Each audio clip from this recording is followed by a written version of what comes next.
Hello mga stories, welcome back sa ating additional content. So, pinapapasin yung last video, nag siya sa mga yung kinontent niya regarding dun sa mga yung mga ayuda. 'Di ba? Sa last content na nag-post siya doon tungkol doon at parang yung ayuda napunta sa iba, napunta sa mga mga tambay. Ito naman, this is where your taxes go. So, ito, during season public demand, yung mga COMSEC demand, di ba, tungkol ito kay fintech founder. So, parang nirequest niya tungkol saan napupunta ang mga tax. So, ayan, ito galing ito kay ito fintech founder. Hindi ko alam kung sino ito, pero illustrate tayo ng saan nanggagaling o saan napupunta ang mga binabayaran nating buwis na ating yung mga galing o yung mga taong bayan, yung mga pera natin. So saan napupunta yun? Okay? Ito, panoorin natin yung mga yung illustrate niya ni Miss Fintech Founder. Panoorin natin ito sa ito. This is Jose. Ang sweldo niya, 90,000. Laki, no? Okay. Kaya lang, malaki din yung deductions. SSS, PhilHealth, Pag-ibig, tax. Yung tax niya parang sweldo na ng isang tao. So, ang take-home pay niya, 73,000 na lang. Lahat ng gagastusin niya may buwis din, 12%. So, kukunin natin yung 12% dito. It's 8,800 na VAT. So, okay, so, wait na ito, disclaimer ito ay isang sample lang yung computation niya na. Hindi ito actual. Okay? So, kung totoo yan, siguro nagkataon lang o something. Ito, disclaimer lang ulitin ko, disclaimer lang, ito ay isang sample lang yung computation. So, papakita sa atin ito tungkol yung saan napupunta yung tax natin. So, yun. So yung mga sa mga sinasabi niyo, paano yung mga minimum wage, di ba exempted tayo sa tax? Exempted tayo sa tax sa mga sa mga pag nasweldo nagsasahod tayo kasi below 20,000 di ba? So pag above 20,000, yun talaga ikakaltas yung tax natin, ikakaltas yun yung malaki, which is yun ang since kasi ang niya, ang sahod niya is 70 plus, di ba? 70,000. Kaya, yun. Tuloy natin. So, galing sa salary ni Jose na 90,000, ang value na lang ng pinaghirapan niya sa isang buwan ay nasa 64,000. Magkano yung mapupunta sa gobyerno? Itong 13K, pati itong 8,800. So, nasa 22,000. Okay. Ngayon, paano makakasiguro si Jose na itong pinaghihirapan niya every month ay hindi ibubulsa ni Eme? At hindi rin mapupunta sa mga tao na kagaya ni Clarice. Tulungan natin siya. Una, alamin natin, sino ba yung sangay ng gobyerno na tumutulong magdesisyon kung saan mapupunta yung taxes?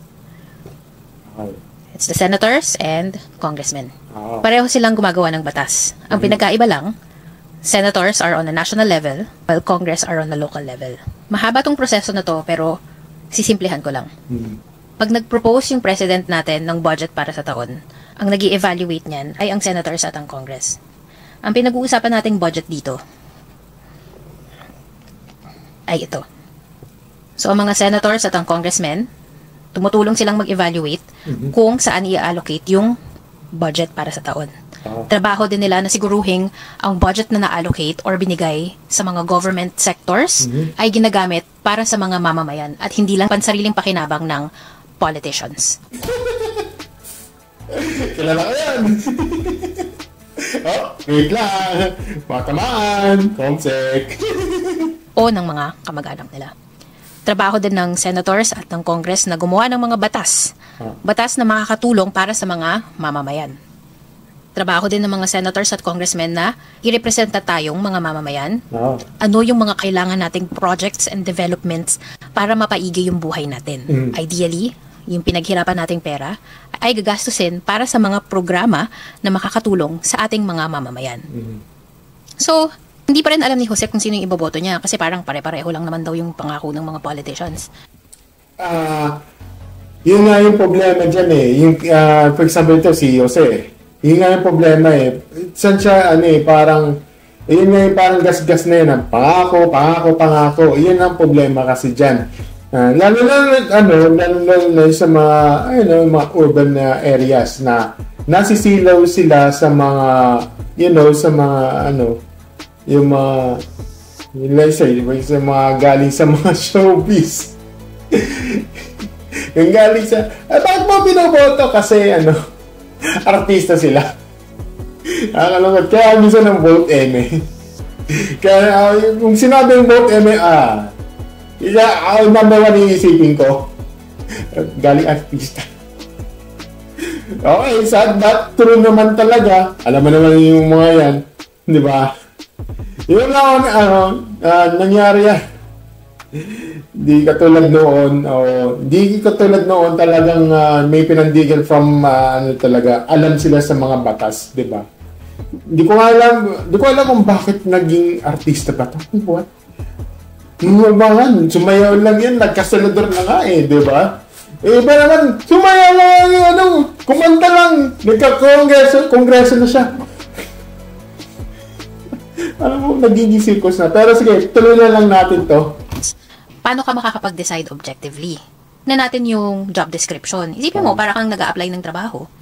Titignan mo yung mga tungkulin, yung mga tasks ko, o kung ano ba yung responsibilidad nung posisyon. Tapos, ibabangga mo sa qualifications. Tignan natin. Budget allocation, budget oversight. Anong kailangan yan? Nakapag-aral tungkol sa ekonomiya, business, makakatulong din ng finance kahit papano, public administration. Trabaho ng senators saka ng Congress ang paggawa ng batas. Paano ka makakagawa ng batas? Dapat may alam ka sa batas. Pwedeng lawyer or nag-aral ng political science. Dati nang nasa public service, so may alam na sa mga batas. Public service and development. So, dapat yung kandidato may kaalaman or experience sa social science. Yun nga eh. Yun na nga eh, di ba? Yung political science, dapat alam yan. Di ba? Kung dapat yung may mga dapat yung may, hindi ko maintindihan kung bakit wala yung sa requirements yung political science. Dapat yung mga nagtatakbo may political science hindi wala kahit sino yan kasi ang requirements siya Pilipino at di ba? Pilipino as long as Filipino, yun lang. Hindi ba, take me wrong kasi nahiisip ko kasi yung iba kasi nagkasunod dahil dati siya artista. Action star pa, okay? Ngayon, influencer na tumatakbo ngayon. At saka yung tagtitinda ng parisan, leche. Dating nasa healthcare industry o kaya nasa education, madaming paraan para ma-evaluate yung candidate. Alam kasi nating lahat sila, dadaanin tayo sa emosyon. Iyon. Kailangan nating maging matatag. Kailangan nating maging objective. Para ka nag-interview ng candidate para maging empleyado. Aralin mo kung ano yung job description, tapos ibangga mo sa qualifications. Kailangan natin bumoto. Ang dali sabihin na pare-pareho lang yung politicians, na wala nang pag-asa. Yan ang gustong mangyari. Yan ang ayan tayo matatalo. Yung wala tayong pag-asa. Naku, wag tayong ganun, okay? Yung sasabihin nyo yung mindset nyo na wala na tayong pag-asa. Hindi pwedeng ganoon. Diba? Alam mo, yan yung magiging yung parang weak point natin dyan yung mga wala na tayong pag-asa. Sino ba yung boboto natin? Yun yung magiging weak point. Yung mga, yung mga garapal na mga, nangangandita. Diyan yan na papasok ang mga, mga trapo. Diba? Yan nakakalungkot dyan. Diba? Tuloy natin. Kunti na lang. Ng mga political candidates kagaya ni Eme, gusto nila yung mabibili lang yung boto. Ayun. Palagi nating tandaan, pinaghirapan natin yung taxes natin. Every month, nagko-contribute tayo sa bansa. We have every right to vote. We have every right to demand what's best for us and for our country. Sana malinaw. Oh, yun nga. Sana manilaw ninyo itong illustrate. Okay? Illustrate yan, ha? Pero sad but true talaga. Yan ang true reality. Okay? Nakakalungkot, pero yung karamihan sa mga na ito, yung katulad kayo, kay Jose, hindi siya parang, parang hindi siya aware sa mga nangyayari natin sa bansa. Kasi, katulad ni Jose, kasi minsan, naiintindihan ko naman na bakit, itong si Jose, na, mas, parang tutok siya sa company political. Pag sinabi ng company, yung political sa kumpanya nila, may chance siya, tutok sa ganun. Which is yung, parang, tutok siya sa mga development, tutok siya sa mga proposal, sa mga kumpanya. Naintindihan ko yun. Kaya minsan yung pagsapasok talagang hanggang ngayon iniisip pa rin yung mga, yung development sa mga kumpanya. Yan yung kasi yung parang mindset karamihan sa mga lalo na sa mga yung mga matataas na posisyon, which is talagang di siya natututok sa mga trabaho. Kaya minsan yung mga yung mga mindset ng mga matataas is puro trabaho at medyo kung hindi lang trabaho, medyo nahalo din yung political sa company. Kaya, naiintindihan mo naman yung iba, di ba? Tsaka, ang problema, minsan yung iba, hindi siya botante. Yun na nakakalungkot yun. Minsan, hindi siya botante dyan tapos nagbabayad siya ng tax pa, di ba? Yun yung kasi nakakalungkot. What for kung hindi siya botante, di ba? Lalo na ganyan. Tapos parang wala siya pakanap sa ibang bansa. Ay, sa ibang bansa. Sa bansa natin. Ayun. Ang tinututok talaga is about yung parang business, 'di ba? Yun. Sana yung itong malinawan itong illustration niya. Yung in-illustrate tayo. In-explain yung ng mabuti. At thank you pala kay Fintech founder. Hindi ko na sinabi kung sino. Pero thank you sa kahit meron ako, natuto din ako at alam ko na kung saan napupunta ang mga tax natin. So, yun. Vote wisely, okay? Huwag kayo doon